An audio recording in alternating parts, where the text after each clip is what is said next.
Поехали. Марина Дружинина, мы с тобой одной крови. А я знаю, что делать, если на меня нападет тигр, крокодил или вообще какой-нибудь хищник. Я скажу, мы с тобой одной крови, ты и я. И любой зверь сразу станет добрым, приветливым и будет со мной дружить. Или уж во всяком случае не съест. Читали Маугли? То-то же. Для начала я решил проверить это на Барсике. Он ведь с тигром, из одного семейства кошачьих. Барсик, говорю, мы с тобой одной крови, ты и я. Котенок мигом подбежал и ласково потерся об мою ногу. Ура! Подействовало! Хотя, правда, Барсик и без заклинания всегда ласкается. Тогда я решил присмотреть подходящего хищника во дворе.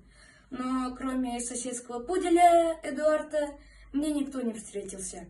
Эдуард сразу, как обычно, сердито залаял. И тут я как гаркнул за всех сил. Мы с тобой одной крови, Эдуард! А Барсик как загнет спину и как зашипит.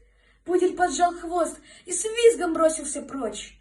Почему-то он не стал ко мне ласкаться, но хоть лаять прекратил. Значит, все-таки действую заклинание. А теперь, Барсик, давай поищем хищника посвирепее, предложил я. Давай, одобрительно мяукнул Барсик. И тут во двор выскочила моя бабушка. Почему ты до сих пор не купил хлеб? Скоро в магазине перерыв начнется. Бабушка, говорю, мы с тобой одной крови, ты и я, крови-то одной. Это верно. Почему-то вздохнула моя бабушка. Но ты мне зубы не заговаривай, марш в магазин. На всех действует заклинание, а на бабушку нет. Странно, подумал я и отправился за хлебом.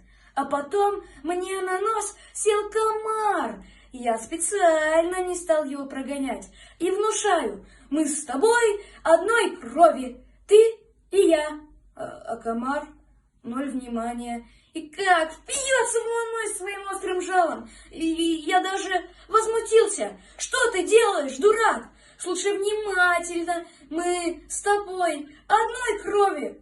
Никакого впечатления.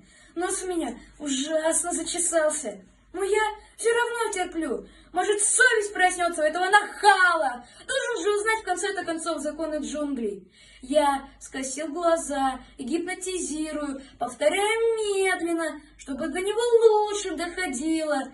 Мы с тобой одной крови. А комар стал под моим гипнотизирующим взглядом, толстый и тяжелый. Только тогда снялся с носа и не спеша полетел прочь.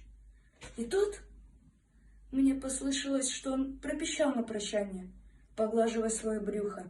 Вот теперь мы с тобой одной крови, ты и я. Все.